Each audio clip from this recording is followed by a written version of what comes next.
dark, and I have been thinking about this video all day long.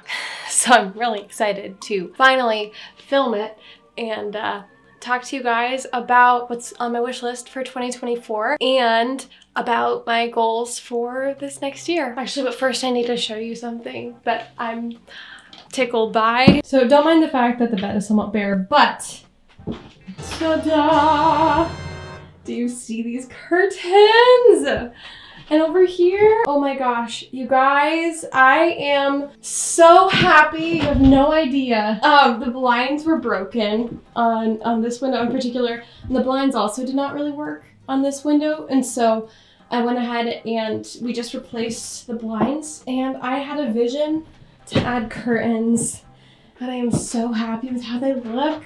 It just makes the room feel so much bigger, because this is a very small room. And look, it's a sunny day today, so my plants are getting much needed vitamin D. I know that's not how it works, but my plants are getting much needed photosynthesis, and I'm just so happy about that. Yeah, I just needed a pause to talk about that for a second, but now we can get into the video. Oh, this looks so weird on camera. I'll be right back. I need to get my laptop anyways. That looks a little bit more natural.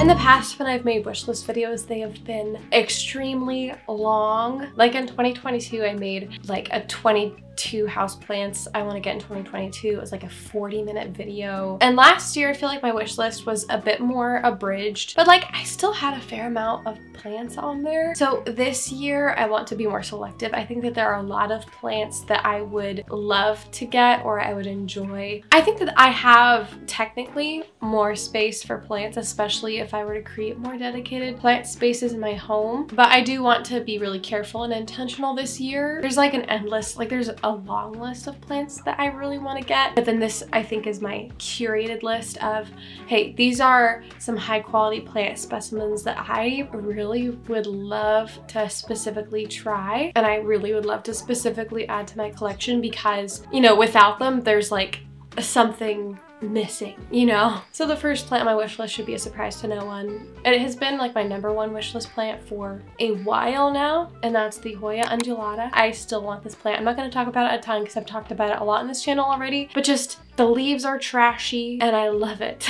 And I also love the blooms that it has. The blooms are absolutely wild looking, and it's still pretty expensive right now, although I did see one pop up on Facebook for $40, and it was like a full freaking plant. It had at least like 5 leaves, and I would have hopped on it, but somebody beat me to it. I was really bummed about that. But normally I feel like they go for around $100, which is expensive enough that I wouldn't just like go out and get it, you know, or I wouldn't just order it on a whim. So I'm still kind of waiting to see if it gets less expensive. Actually, I'm looking it up right now, and there's one on Etsy for $45. Oh, never mind. It ships from Indonesia. No wonder. The Green Escape is currently selling cuttings for $27. That's so tempting. Oh my gosh. I've never seen them for like that affordable, I guess, but it's still like it's an unrooted cutting. So it does seem like the price is going down though, because now that I'm looking them up, I'm seeing some pop up for like more like $90 or $75. So that's helpful. I think I'm gonna wait for a little while because I have also heard that they are pretty finicky plants. So I don't even know if I want to risk having it go through shipping, because as far as Hoya go, it seems to be like a little bit more on the fussy side based on kind of what people have said about it. But I love this plant, and I would love to have it in my collection. The next plant on my wish list is also a Hoya, and I didn't think that I would really want this that badly, but it entered on my radar and I haven't been able to get it out of my head, and it's the Hoya Thomsonii. And I love how fuzzy the leaves are.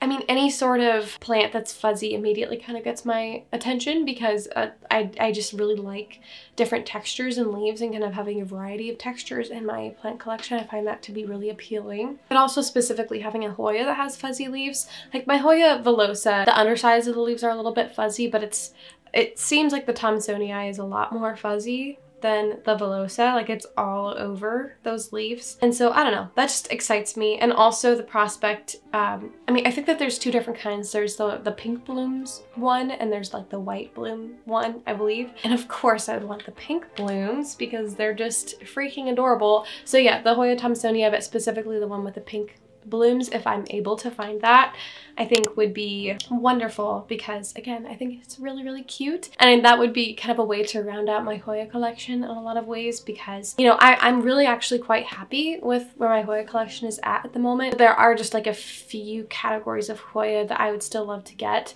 I guess the last one would be like a really itty bitty small leafed Hoya, but I don't know for sure if I want to try to look for that this year or if I want to kind of save that for later and bide my time if I were to choose like just 2 Hoya, because obviously like there's so many Hoya out there that I would absolutely love to get in the long run, but like for now, for this year, I don't want to have way too many. So yeah, I feel like 2 Hoya is like enough for being on my wish list for this year. After that, okay, this one I really would like, and it's the Scindapsus Mayari. I think it's just a variegated Scindapsus pictus argyrius, basically, to my understanding. I would also potentially settle, I mean, I don't know that it's even settling. I think it's actually a little bit cheaper, the variegated jade Scindapsus, but I think I specifically really want the Mayari Scindapsus because it has like the silvery flecks and also white creamy variegation, and that is just so beautiful.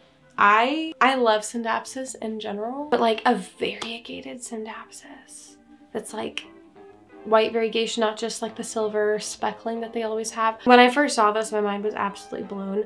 I first saw the variegated jade satin and I really liked that one, but the Mayari is like on another level to me, just solely because of like that silvery flecking in addition to the white variegation is just, I've been seeing it all over the place. I think it's honestly a really trendy plant right now, but like I'm all for it. I absolutely love this plant and I would absolutely love to have it in my collection because whew, it's so good. It's so good, but it's very expensive. So I'm gonna wait a while, see if the price comes down at all, or I don't know if maybe I could get it in a trade or something.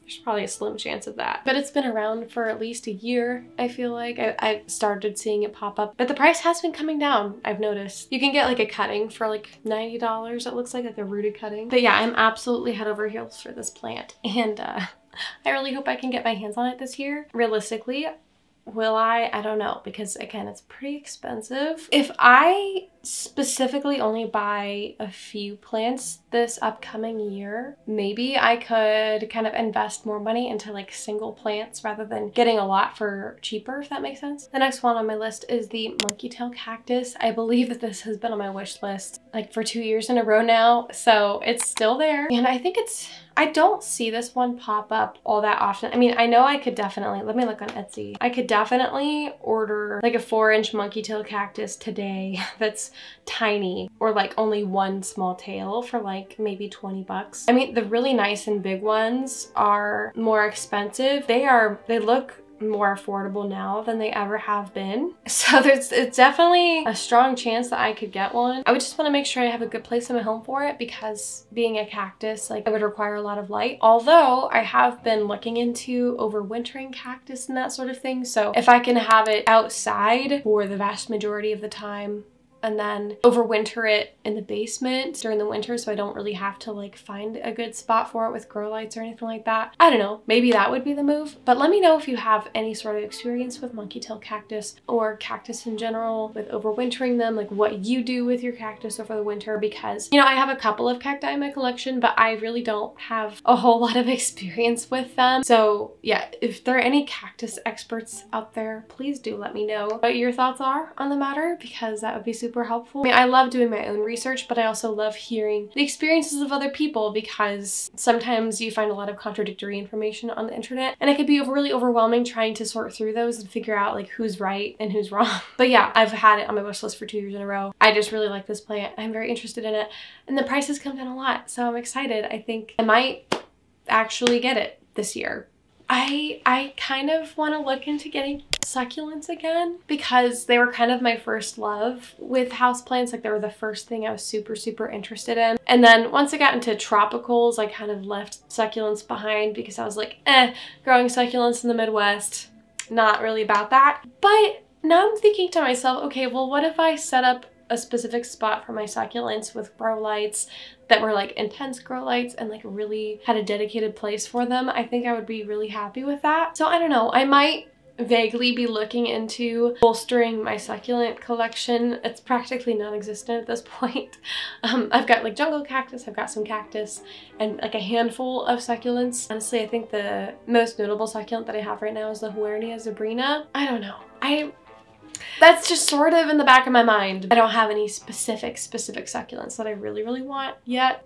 Again, I think I would want to figure out a plan and have a plan in place before getting them. Again, trying to be more intentional. The next one's kind of random, but it's a variegated Schefflera arboricola. But I want a very specific kind. So here's the problem, okay? These plants are actually quite nostalgic for me because I grew up in South Florida where Schefflera are like used as hedges, basically. Like they are literally everywhere. They're used in landscaping, all that sort of thing. And growing up, I didn't really like them that much. And I don't like them when they get super big, but I like them when they're small. It is a very specific shape and a very specific variegation pattern. So I wouldn't get just any Schefflera. I would want to get a very specific Schefflera, and I've seen them from time to time at like Lowe's and stuff. So I know that they're out there. But yeah, there's a very specific look that I really like them to have. But again, I don't know that I would want it to grow all that much, which that's where I'm a little bit torn about it because like I don't want a massive Schefflera like tree, but I love the look of it when it's really tiny. So that's where I'm pretty torn because I have to figure out how I want to keep it small. It's on my wish list, but somewhat tentatively because it's one that I've really been thinking about a lot. Like I've had a hard time kind of getting it out of my head, but I just haven't fully settled on whether or not I want to commit to it yet, but I'm still putting it on my wish list. Next one is just more platycerium, which I know is very vague, but one of my local nurseries has started putting out different kinds of platycerium, which is really exciting to me. I got my original Platycerium bifurcatum, or like platycerium, by the way, is just staghorn fern. That's what the genus is, but there's different varieties of them.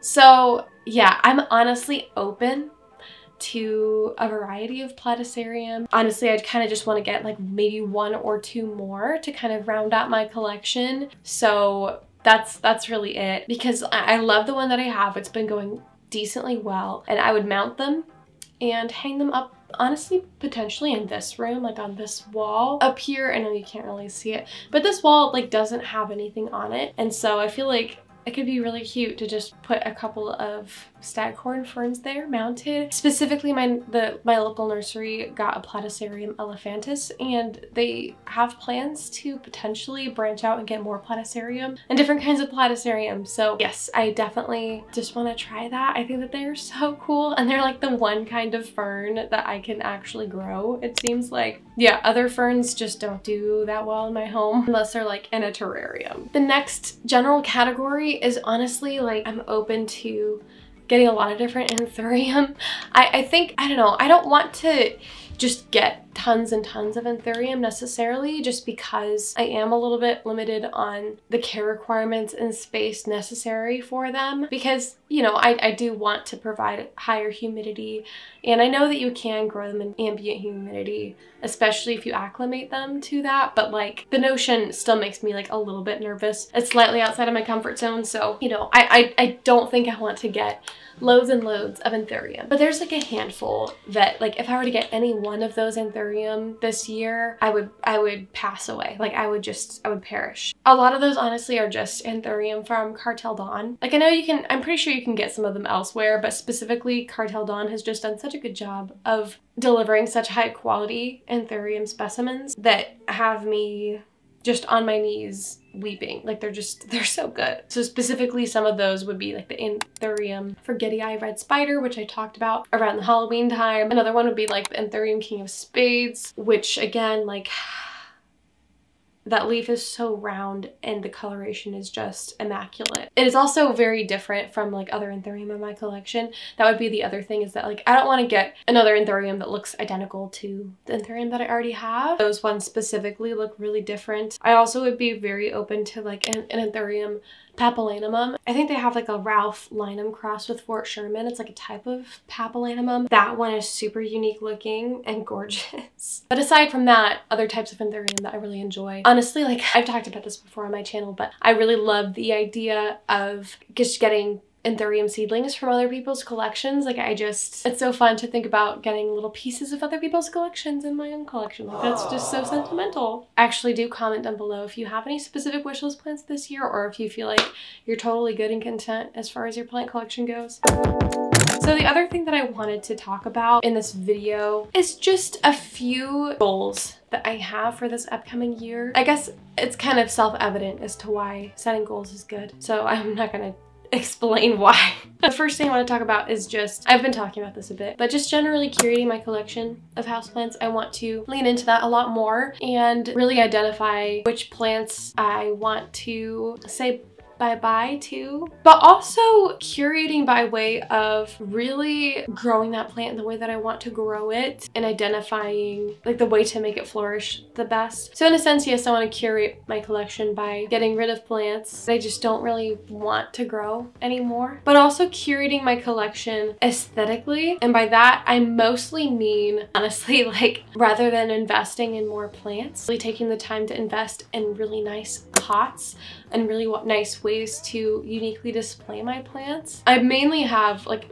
honestly most of my collection in terracotta, but I have a handful of plants here and there that are just in plastic pots. You know, they just don't look that great. Like, I don't care all that much, but they just don't look as good as I think that they could look. Pots and pottery, they're expensive, but I'd love to specifically invest in like handmade pottery, or like get really cute cash pose, or like baskets. Again, I do have that with some of my collection, but a lot of my plants just are chilling out in plastic nursery pots, which is fine. I mean, I know a lot of people who don't really care about like how their plants are displayed or like what pots they're in. It's like purely more functional and they're more so looking directly at the plant. I found, to me, I get really excited when I find like the perfect plant and pot combination. So I think I want to spend more time and money investing in that. And honestly, I don't know that I'll actually have time to do this, but I took a pottery class in college and I know that there's like a potter's guild that I could theoretically be a part of. The thought of like making my own pots would be,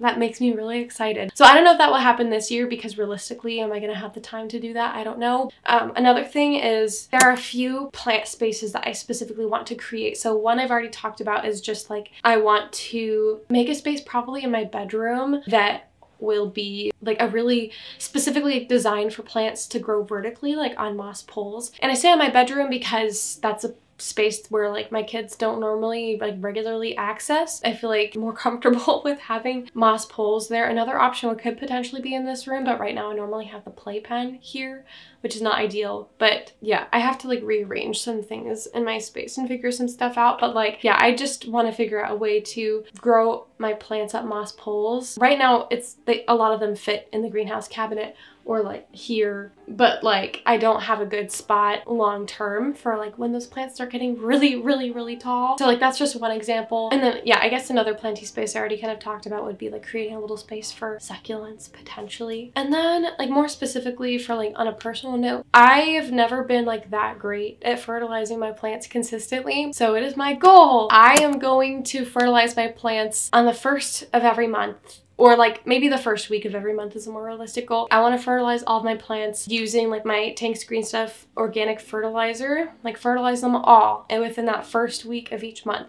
Like that is my goal, so that they'll get at least that. And then I don't know, it's not realistic for me to do this every single time I water them, but like I also want to be more intentional to like give my plants a boost at least twice a month using like plant food and microbes. So I actually just got and started experimenting with using TPS, I think it's billions or something like that, which is just like a microbial thing that helps to like bolster your plant's immune system and like makes them more robust. So like I want to experiment with that. And I also want to experiment with, I also just got Arbor's plant food. So I want to really lean into using that more consistently. And if you don't know, plant food isn't like necessarily fertilizer, but it's just like, again, it's like a little bit of a nutrition boost for your plants. I really want to do that this year and see, I just want to see like if my plants really take off. Oh, another completely random thing.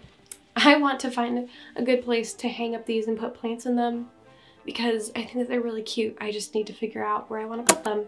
So I guess that's another goal for this year because they've been sitting here for a couple of months now. My last specific goals for this year is I really want to nail down the care of anthurium and alocasia because I've been finding a lot more room in my heart for those plants. I feel like I'm very comfortable with philodendron and Hoya, and I'm definitely getting there with anthurium and alocasia, but like I'm still not 100% there. I'm still not 100% comfortable. So yes, I would love to this year, maybe not master their care because like, I don't know if I'm going to become a master per se, but get a lot more comfortable with just getting to know those plants and getting to know exactly like what rhythms they really enjoy as far as watering and light and fertilizing and like substrate and that sort of thing, which would for those plants include experimenting with growing them potentially in self-watering pots and no drainage in different substrates, or even like growing them in a semi-hydro thing. Like I do want to try out pond at some point this year with at least one of my plants. So